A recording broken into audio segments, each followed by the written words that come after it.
Good morning. कैसे हो भाई? अच्छा। बैठ जाओ, sit down. Thank you sir.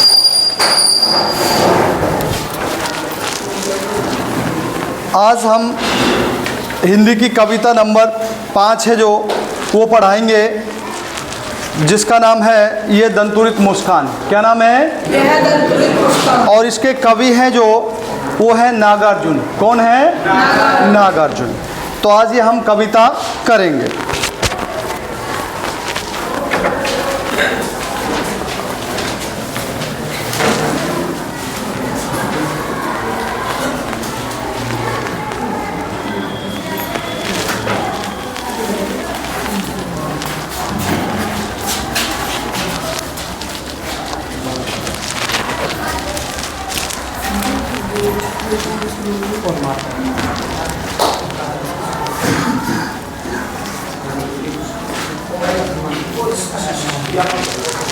और कवि का नाम है नागार्जुन। क्या नाम है? नागार्जुन।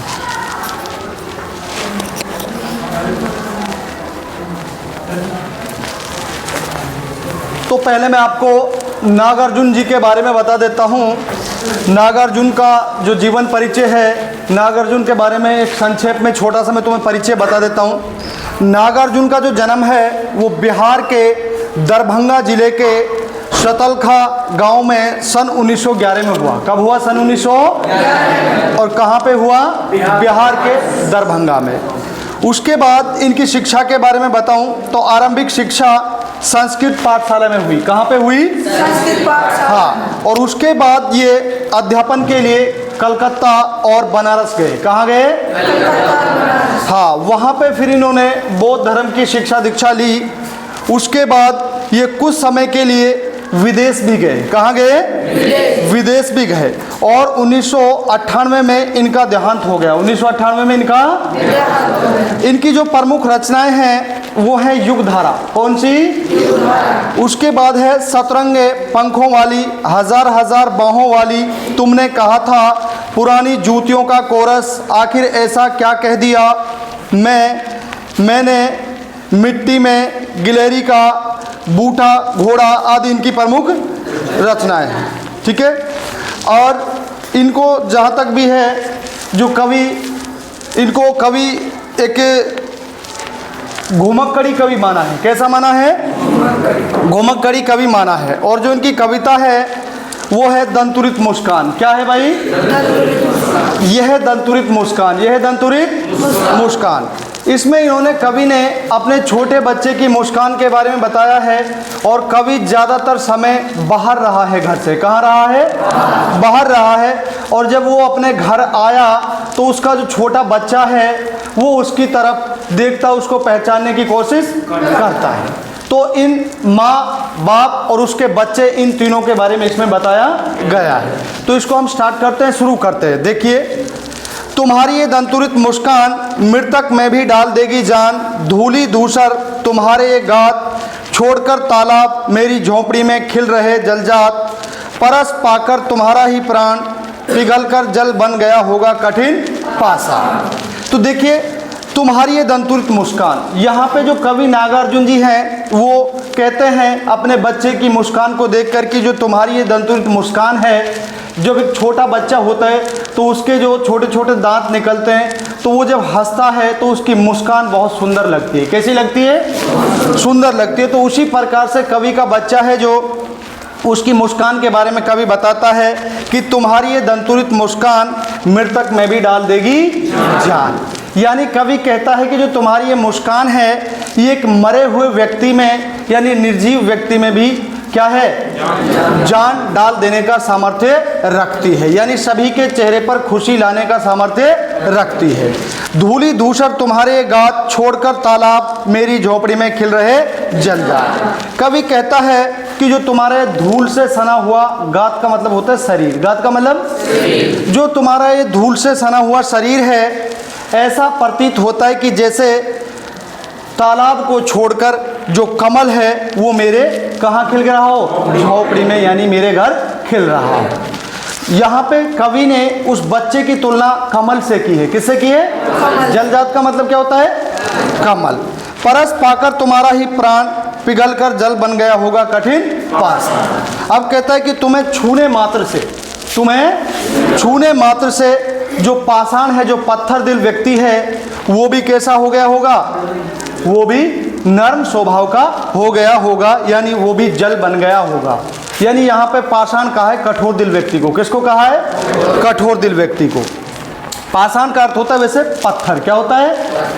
अब कहता है कवि, छू गया तुमसे कि झरने लग पड़े सैफलिका के फूल, बांस था कि बबूल, तुम मुझे पाए नहीं पहचान, देखते ही रहोगे अनिमेष, थक गए हो आंखें लूं मैं फेर, क्या हुआ यदि हो सके परिचित ने पहली बार, यदि तुम्हारी माँ ने माध्यम बनी होती आज, मैंने सकता देख मैंने पाता जान, तुम्हारी ये दंतुरित मुस्कान। अब कवि कहता है कि छू गया तुमसे कि झरने लग पड़े सैफलिका के फूल, बांस था कि बबूल। यहाँ पे कवि कहता है कि तुम्हें छूने मात्र से ऐसा लगता है जैसे सैफलिका के फूल झड़ रहे हों। किससे? बांस और बबूल से। बांस और बबूल यहाँ पे कठोर दिल व्यक्तियों को कहा गया है। किसको कहा गया है? हाँ, बांस और बबूल में जो फूल है वो नाम मात्र का होता है, उसमें फूल नहीं खिलता है। यहाँ पे कवि यही बात कहता है कि उनसे भी ऐसा प्रतीत होता है तुम्हारी मुस्कान को देखकर कि उनसे सैफलिका के फूल झड़ने लग गए हों। तुम मुझे पाए नहीं पहचान, देखते ही रहोगे अनिमेष। अब कवि कहता है कि तुम मुझे, जब मैं पहली बार घर आया हूँ तो तुम मुझे पहचान नहीं पाए हो, और देखते ही रहोगे अनिमेष। क्या तुम मेरी तरफ लगातार ऐसे ही देखते रहोगे? थक गए हो आंखें लूं मैं फेर। फिर कहता है कवि अपने बच्चे से कि अगर तुम थक गए हो मेरी तरफ देखते हुए तो क्या मैं आंखें तुमसे दूसरी तरफ फेर लूं? क्या हुआ यदि हो सके परिचित ने पहली बार, तुम्हारी माँ ने माध्यम बनी होती आज, मैंने सकता देख मैंने पाता जान। यहाँ पे कवि कहता है क्या हुआ यदि हो सके परिचित ने पहली बार। यदि हम दोनों का परिचय नहीं हुआ तो कोई बात नहीं है, हम एक दूसरे के लिए यहाँ पे अजनबी हैं, क्योंकि कवि ज़्यादातर कहाँ रहा है? बाहर रहा है, घर से। और फिर कवि कहता है कि यदि तुम्हारी माँ हमारे बीच में माध्यम नहीं बनती तो ना तुम मुझे जानते ना मैं तुम्हें पहचानता, क्योंकि तुम्हारी माँ है जो हमारे बीच में कड़ी बनी हुई है, उन्होंने ही हमारा परिचय कराया है, उन्होंने ही बताया कि ये तुम्हारे पिता हैं और ये तुम्हारा बेटा है। मैंने सकता देख मैंने पाता जान। कवि कहता है कि अगर तुम्हारी माँ नहीं होती तो ना मैं तुम्हारे बारे में जानता ना तुम्हें मैं देख सकता था, तुम्हारी ये दंतुरित मुस्कान, और ना मैं तुम्हारी ये जो छोटे छोटे दांतों वाली जो मुस्कान है, सुंदर जो मुस्कान है, इसको नहीं देख सकता। फिर कहता है धन्य तुम माँ भी तुम्हारी धन्य, तुम भी भाग्यशाली हो और तुम्हारी माँ भी भाग्यशाली है। चिर परवासी मैं इतर मैं अन्य। कवि कहता है कि मैं तो तुम्हारे लिए चिर परवासी, मैं इतर मैं अन्य, मैं तो तुम्हारे लिए दूर देश में रहने वाला एक व्यक्ति हूँ और मैं तुम्हारे लिए अन्य हूँ, यानी दूसरा हूँ। इस अतिथि से प्रिय तुम्हारा क्या रहा संपर्क, उंगलियां माँ की कराती रही हैं मधुपर्क। कवि कहता है कि मेरा तुमसे कोई संपर्क नहीं रहा है। कवि ने अपने आप को यहाँ पे अतिथि बताया। अतिथि का मतलब क्या होता है? मेहमान। तो कवि कहता है कि मैं तो तुम्हारे लिए एक अतिथि हूँ, मेहमान हूँ, और तुम्हारी माँ है जो उन्होंने ही तुम्हारा पालन पोषण किया है। मधुपर्क 5 तत्वों से मिलकर बनता है। कितने तत्वों से? तो कवि कहता है कि तुम्हारी माँ ने ही तुम्हें, माँ की उंगलियों ने ही तुम्हें मधुपर्क कराया, यानी तुम्हें खाने को पीने को सब कुछ दिया है। मेरा तुमसे कोई संबंध नहीं रहा है, लेकिन जैसे ही मैं घर आया हूँ तो तुम्हारी माँ है जो वो हमारे बीच में माध्यम बनी है और हम दोनों का परिचय कराया है। देखते तुम इधर कनखी मार और होती जबकि आंखें चार। अब कवि कहता है कि तुम इधर मेरी तरफ कनखी मारकर देखते हो, यानी तिरछी नज़रों से देखते हो, और होती जबकि आंखें चार, जब हमारी दोनों की आंखें मिलती हैं तो तुम मेरी तरफ तिरछी नज़रों से देखते हो। अब तुम देखते हो जब भी कोई व्यक्ति बाहरी, कोई मेहमान घर पे आता है तो छोटा बच्चा या तो उसको देख के रोएगा या उसकी तरफ कैसा देखेगा? तिरछी नज़रों से देखेगा। वही कवि का जो छोटा बच्चा है वो भी वही व्यवहार कर रहा है। ठीक है भाई, वही सारी चीज़ें दिखा रहा है। तब तुम्हारी दंतुरित मुस्कान मुझे लगती बड़ी ही छवि मान। फिर कहता है कि जब तुम मेरी तरफ तिरछी नज़रों से देखते हो तो मुझे जो तुम्हारी ये दंतुरित मुस्कान है ये बहुत ही सुंदर लगती है। छवि मान का मतलब बहुत सुंदर। अब देखिए इसी का दूसरा पार्ट है, दूसरा है भाग इसका फसल। क्या है? फसल। अब जो नागार्जुन जी हैं उन्होंने फसल के ऊपर एक कविता लिखी है, वो हम पढ़ेंगे। इसका दूसरा भाग है, दो भाग है इसके। पहला कौन सा है? दंतुरित मुस्कान। और दूसरा कौन सा है? फसल। कौन सा? फसल। अब हमने दंतुरित मुस्कान पढ़ी, अब फसल के बारे में हम पढ़ते हैं। तो यहाँ पे जो नागार्जुन जी हैं वो बताते हैं कि फसल है जो, उसको उगाने में, बढ़ाने में एक व्यक्ति का योगदान नहीं होता, एक किसान का योगदान, ना ही उसके लिए मिट्टी का योगदान होता है, ना ही एक नदी के जल का योगदान होता है। उसमें हजारों सैकड़ों व्यक्तियों के परिश्रम का प्रयास है। और एक फसल को उगने के लिए क्या चाहिए?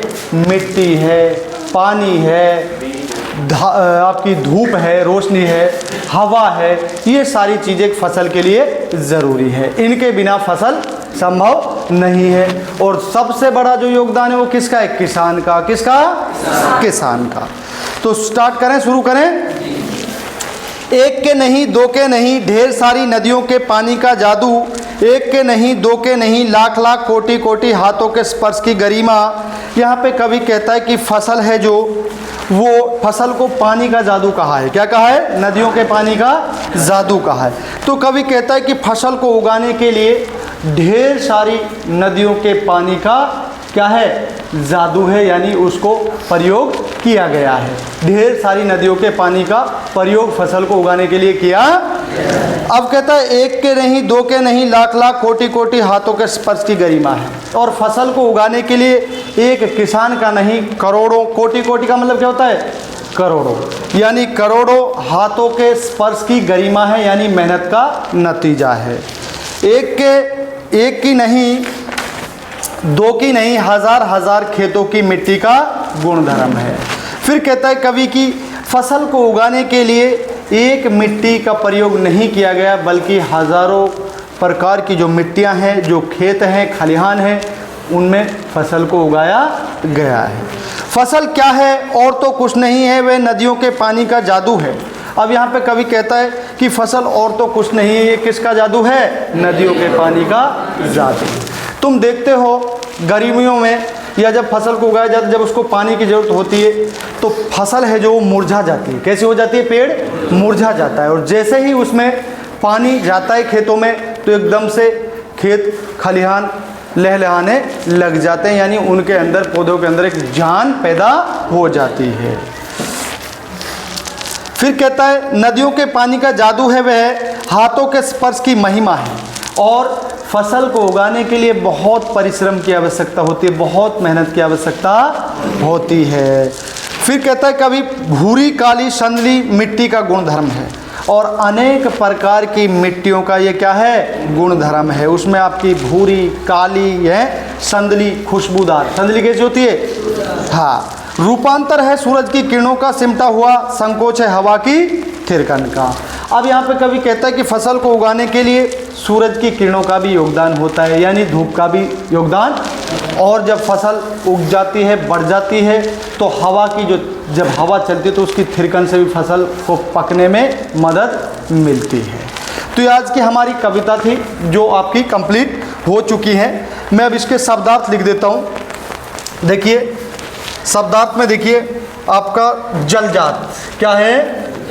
शब्दार्थ पहला है जलजात। जलजात का मतलब क्या होता है? क्या अर्थ है जलजात का? कमल। क्या है? कमल। कमल हमेशा कहाँ उगता है? तालाब कीचड़ में। उसके बाद गात। गात का मतलब क्या होता है? शरीर। गात का मतलब शरीर। उसके बाद है पाषाण। क्या है?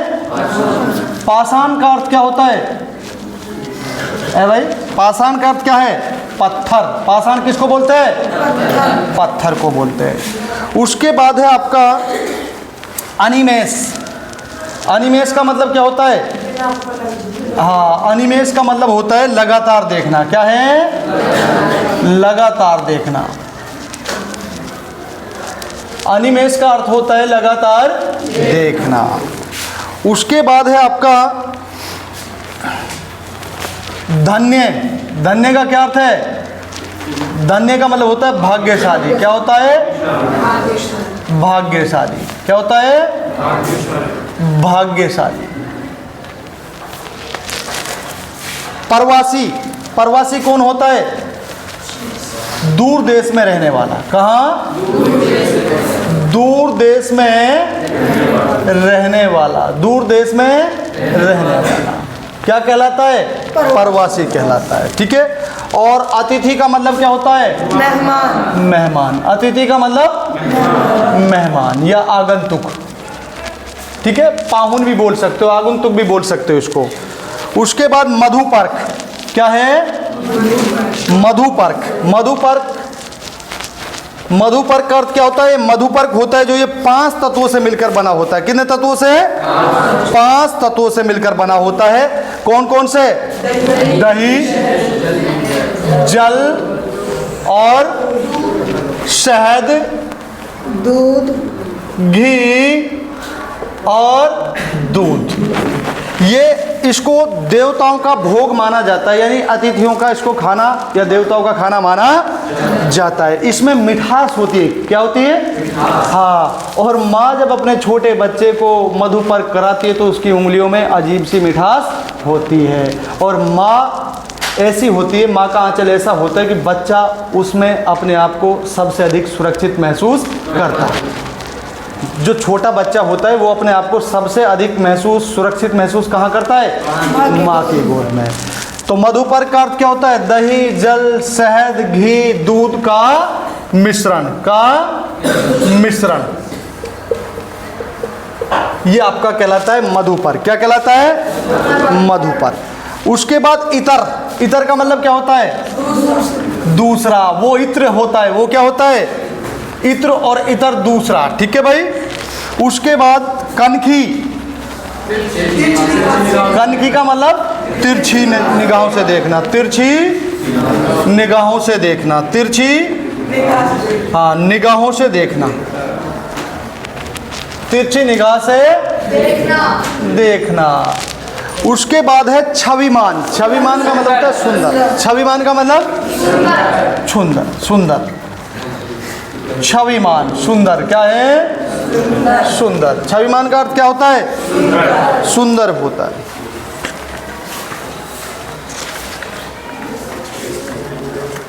और संदली का मतलब क्या होता है? खुशबूदार। संदली का मतलब, हाँ, संदली खुशबूदार। क्या है?